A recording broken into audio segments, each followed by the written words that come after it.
आज वास्तु में हम बात करेंगे कौन सी दिशा कौन सी विदिशा मकान में कैसे तय होती है। सपोज करिए आपके पास एक ज़मीन है, भूमि है, उस पे आपको वास्तु से नक्शा बनाना है, वास्तु के अनुरूप उस भवन का निर्माण करना है। तो ये आप कैसे तय करोगे कि कौन सा कोण कितनी लंबाई कितनी चौड़ाई का होगा।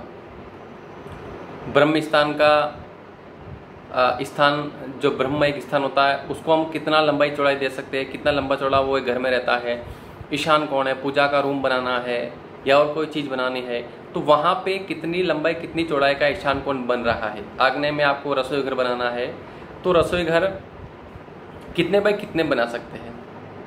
क्योंकि लगभग देखा गया है कि हम क्या करते हैं कि जब भी कोई भवन बनाना होता है तो हम रसोई घर का निर्माण करना चाहते हैं तो सीधा आग्नेय कोण में जाएंगे। उस कोण में हमको ये नहीं पता कि वहाँ से कितनी लंबी कितना लंबाई और चौड़ाई का वो आग्नेय कोण बन रहा है, हमको ये नहीं पता। हम सीधा कोण में जाएंगे। पूजा कक्ष बनाना है, सीधा ईशान कोण में जाएंगे। तो आज इस वीडियो में हम ये देखेंगे कि एक जब भवन आप बनाते हो तो उसमें एक दिशा या विदिशा या ब्रह्म स्थान का जो एक स्थान होता है, लंबाई चौड़ाई होती है, वो कैसे तय की जाती है। तो सबसे पहले आपको एक भवन जो बन रहा है उसकी लंबाई चौड़ाई आपको लेनी है। लंबाई चौड़ाई लेने के बाद उस भवन के 9 हिस्से करने हैं। कैसे करोगे?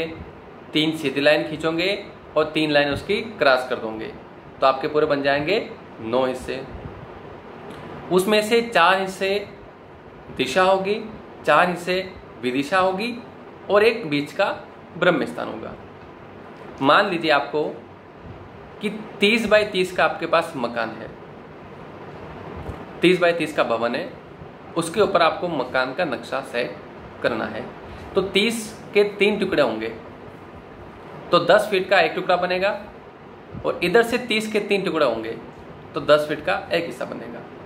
मतलब आप अग्नि कोण से दक्षिण दीवार की तरफ चलोगे तो अग्नि कोण से दक्षिण दीवार के बीच का 10 फीट का हिस्सा आपका अग्नि कोण का है कहलाएगा। फिर 10 फीट के बाद अगला 10 फीट दक्षिण कहलाएगा। फिर अगला 10 फीट नैऋत्य तक वो नैऋत्य कोण कहलाएगा। इसी तरह नैऋत्य से पश्चिम दीवार की ओर चलेंगे तो नैऋत्य से 10 फीट पश्चिम पे आएंगे तो वो हिस्सा पूरा अपना 10 फीट नैऋत्य कहलाएगा। फिर वहाँ से बीच का हिस्सा 10 फीट पश्चिम कहलाएगा। फिर वहाँ से 10 फीट का हिस्सा पश्चिम वायव्य पश्चिम कहलाएगा। इस तरह से अपन को जो बीच के कोण होंगे 10-10 फीट के, जो बीच की दिशा है वो एग्जैक्ट पूरब पश्चिम उत्तर दक्षिण का हिस्सा होगा और जो कोण होंगे वो भी 10-10 फीट के दोनों तरफ कोण कहलाएंगे। अग्नि से पूरब दीवार की तरफ 10 फीट आएंगे तो 10 फीट तक आप रसोई घर कहीं भी बना सकते हो, वो बराबर अग्नि कोण में आएगा। ईशान कोण से आप 10 फीट पूरब की तरफ जाओ या उत्तर की तरफ जाओ, वो पूरा हिस्सा आपका ईशान कोण बनेगा। उसमें आप कहीं पर भी ईश्वर का कक्ष बना सकते हो, आपको बिल्कुल ईशान कोण में बनाने की जरूरत नहीं है। इस तरह से मान लो 50 बाई 50 का मकान है तो उसके आप 3 हिस्सों करोगे तो 17 फीट लगभग आएगा। तो 17 फीट की एक दिशा बनेगी, 17 फीट की एक भी दिशा बनेगी और बीच का जो रहता है वो ब्रह्म स्थान कहलाता है। तो आपको एक पेपर लेना है, पेपर पे 9 हिस्से करने हैं। ये 9 हिस्से कैसे करने हैं आप वास्तु की PDF फाइल पढ़िए, वहाँ पे लिख रखे है कि मकान का दिशा विदिशा कैसे तय करें। ऐसे हेडिंग डाल के एक PDF फाइल है, एक पेज है A4 साइज का, उस पर हमने समझा रखा है, तो वहाँ पे जाके समझिएगा। तो इस तरह से अपन एक भवन के 9 हिस्से करके 4 विदिशा 4 दिशा और एक ब्रह्म स्थान बन जाता है। ब्रह्म स्थान का क्या महत्व होता है, किस दिशा का क्या महत्व होता है, ये हम आगे पढ़ेंगे और समझेंगे। धन्यवाद।